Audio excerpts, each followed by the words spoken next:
Ya, tadi adalah terkait dengan agenda dari masing-masing pasangan calon gubernur. Panglima TNI, Pangdam, dan beberapa pejabat dari Mabes TNI dan jajaran Kodam, juga jajaran Polda Metro Jaya dan beberapa pejabat Mabes Polri. Intinya adalah kita membahas mengenai Tengah digelar konferensi pers di Polda Metro Jaya yang langsung dipimpin atau disampaikan oleh Kapolri Jenderal Polisi Tito Karnavian.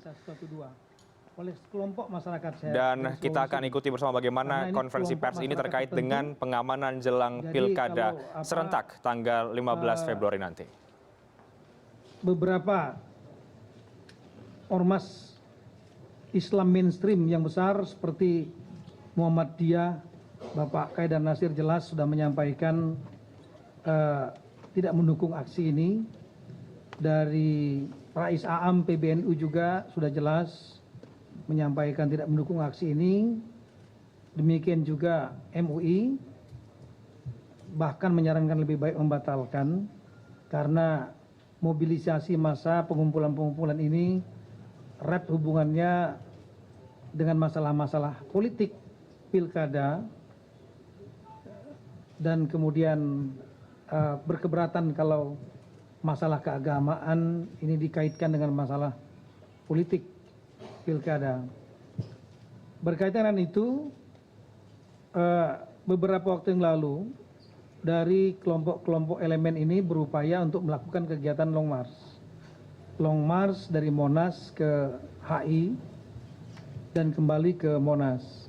Dan menanggapi rencana tersebut dari Panwaslu DKI, KPU DKI, PLT Gubernur, Pak Kapolda Metro dan Pak Pangdam sudah melaksanakan press conference yang isinya adalah melarang aksi tersebut karena potensial melanggar undang-undang pilkada, sekaligus juga potensial melanggar undang-undang nomor 9 tahun 98 tentang penyampaian pendapat di muka umum, khususnya pasal 6 yang menyatakan berpotensi untuk mengganggu ketertiban publik. Jadi salah satu batasan penyampaian pendapat adalah tidak boleh mengganggu hak asasi orang lain dan mengganggu ketertiban publik. Jalan kaki hari Sabtu di hari kerja masih di jalan protokol itu mengganggu. Oleh karena itu apalagi mengusung isu politik. Oleh karena itu tegas dari instansi-instansi tadi menyampaikan melarang. Dan kemudian dengan adanya larang tersebut, kelompok-kelompok ini yang akan melakukan aksi ini mengubah dengan cara kegiatan dilaksanakan di Istiqlal dalam bentuk ibadah dan tausiah. Untuk itu kegiatan yang ada perubahan ini sepanjang tidak melanggar hukum maka dapat dilakukan. Namun rekan-rekan sekalian, namun masih cukup kental aroma politik dari masalah ini. Kita melihat bahwa masalah keagamaan sebaiknya tidak dikaitkan dengan masalah politik. Oleh karena itu kita juga sudah menghimbau dan meminta kepada panitia termasuk dari pengurus Masjid Istiqlal dan imam besar Masjid Istiqlal sudah memberikan warning kepada panitia untuk menggunakan Istiqlal bukan untuk kegiatan politik. Meskipun dengan bungkus keagamaan. Nah, kemudian kami sudah memberikan beberapa hal yang dapat menjadi atensi dari panitia. Yang pertama adalah tidak boleh melaksanakan kegiatan keluar jalan kaki, apa yang mereka sebut dengan long march, karena ini mengganggu ketertiban publik, melanggar Undang-Undang nomor 9 98 pasal 6. Dan kalau seandainya itu dilaksanakan, maka Polri didukung oleh TNI akan dengan tegas melakukan tindakan sesuai pasal 15, yaitu dapat membubarkan Kalau dalam pembubaran tersebut dengan cara lisan kemudian terjadi perlawanan, maka dapat diterapkan dengan undang-undang lain, KUHP mulai pasal 212 sampai 218 KUHP, yaitu melawan perintah petugas. Untuk itu saya minta tegas dan sesuai dengan kesepakatan panitia yang ada, tidak ada kegiatan long march, jalan kaki, yang adalah kegiatan ibadah.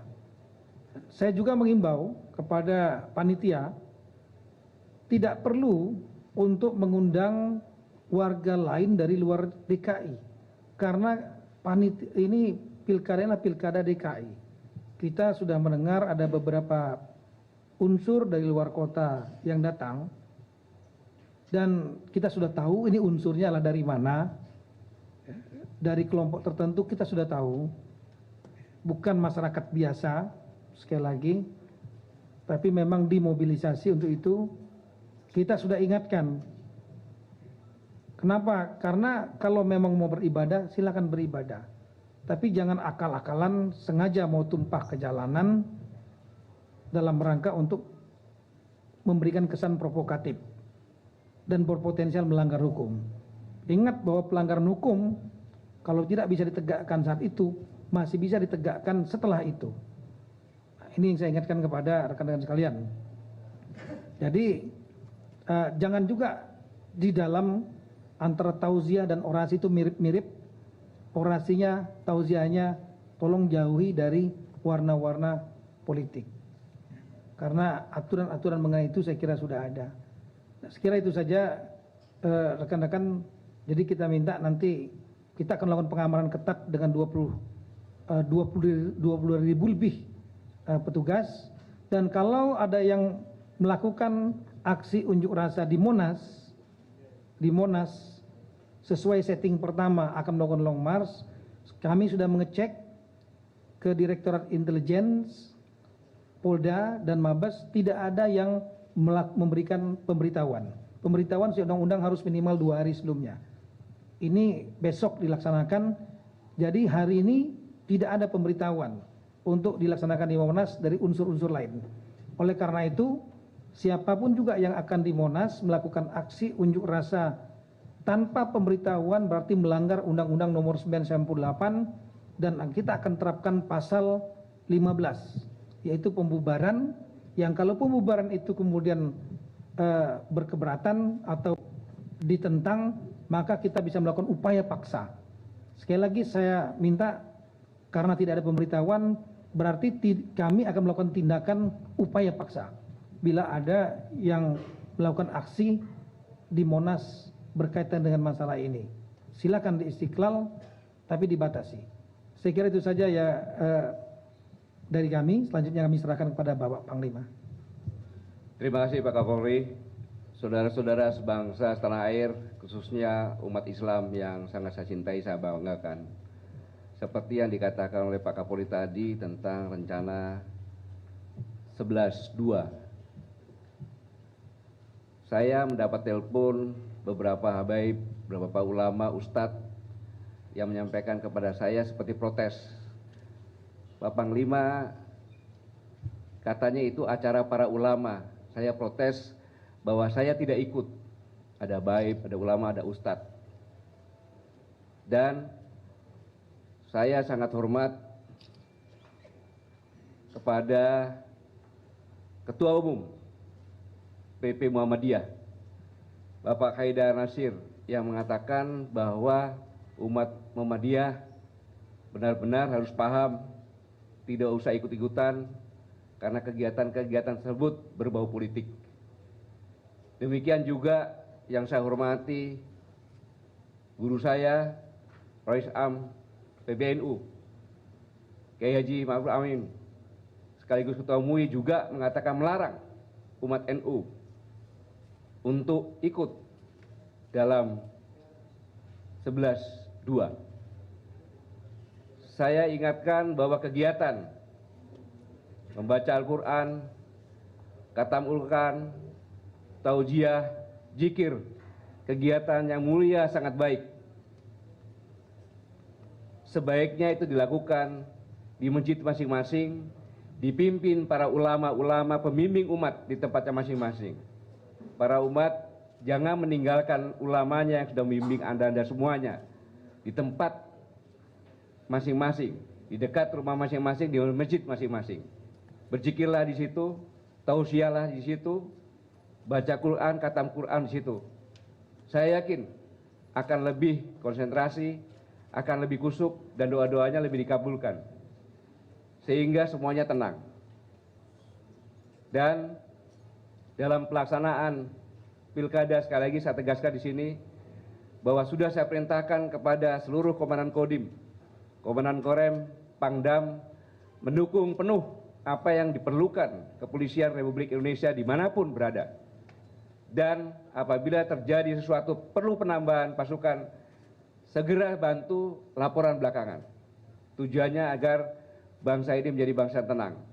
Mari sama-sama kita wujudkan pesta demokrasi benar-benar pesta bergembira untuk menyampaikan aspirasi masing-masing. Terima kasih. Selesai. Baik rekan-rekan, jadi sekali lagi kita akan melakukan pengamanan ini untuk menjamin pertama adalah norma-norma demokrasi berjalan. Ini pesta demokrasi yang sedang kita laksanakan beberapa waktu mendatang, tanggal 15, agar betul-betul dilaksanakan sesuai dengan aturan, terutama prinsip umum, bebas, langsung, rahasia, jujur, dan adil. Setiap orang memiliki kebebasan untuk menentukan hak pilih masing-masing. Kemudian yang kedua, untuk menjamin keamanan dan ketertiban. Karena pengumpulan massa itu rentan terhadap kerawanan gangguan Kamtipmas. Sehingga dilaksanakan kegiatan pengamanan oleh kepolisian bersama-sama dengan TNI. Tujuan kita tidak lain adalah untuk menjaga keamanan ketertiban agar masyarakat Jakarta merasa tenang. Komunikasi yang telah dibuka dengan panitia termasuk baik dari Polda maupun Bapak Menko Polhukam, kemarin kita sudah mendengar langsung dalam komunikasi tersebut bahwa panitia berjanji, bertikat untuk melaksanakan kegiatan secara aman dan tertib. Komitmen itu kita pegang. Dan kemarin sudah kita sampai dengar juga bahwa Bapak Menko Polhukam menyampaikan silakan kegiatan dilakukan asal tidak melanggar ketertiban umum, tidak melanggar hukum. Artinya sepanjang tidak melanggar hukum, tertib, tidak sampai mengganggu jalan raya dan lain-lain. Untuk itu jumlahnya jangan sampai melunjak, meluber keluar dari Istiqlal. Itu dapat diakomodir. Namun kalau seandainya terjadi pelanggaran hukum, kami juga tetap memegang komitmen antara panitia dengan Bapak Menko Polhukam, maka kita akan melakukan tindakan sesuai aturan hukum yang berlaku di negara Kesatuan Republik Indonesia ini. Karena negara ini adalah negara hukum. Saya kira itu saja. Kita berdoa semua, mudah-mudahan semuanya dapat berjalan dengan lancar, dan insya Allah kita akan bekerja secara maksimal, Polri dan TNI, untuk menjamin pesta demokrasi ini berjalan lancar dan negara Kesatuan Republik Indonesia dengan Bhinneka Tunggal Ikaannya tetap tegak. Assalamualaikum warahmatullahi wabarakatuh. Apa, Mbak? Demikian tadi konferensi pers yang disampaikan langsung oleh Kapolri Jenderal Tito Karnavian dan juga Panglima TNI Jenderal Gatot Nurmantio. Di antara pesan Kapolri dalam konferensi pers tadi adalah agar kegiatan berbau keagamaan sebaiknya tidak mengusung pesan politik tertentu. Apalagi jika sampai mengganggu kepentingan publik, maka Polri dan juga TNI akan mengambil tindakan tegas termasuk membubarkan aksi. Kapolri juga mengimbau agar pelaksana kegiatan tidak mengundang pihak lain termasuk memobilisasi umat dari lain daerah untuk mengikuti aksi di Jakarta. Dan hingga hari ini Polri juga belum menerima permohonan atau mengeluarkan izin terkait dengan rencana aksi massa besok. Sementara Panglima TNI mengapresiasi pesan sejumlah pemimpin ormas seperti Muhammadiyah dan juga PBNU yang lebih dulu melarang umat untuk mengikuti aksi Long March di jalanan pada Sabtu besok. Kegiatan doa atau ibadah menurut Panglima bisa tetap dilakukan tanpa harus memobilisasi massa yang berpotensi mengganggu kepentingan publik, dan pada intinya memang aksi besok akan dilarang karena terkait dengan atau kental dengan unsur politik menjelang Pilkada DKI Jakarta.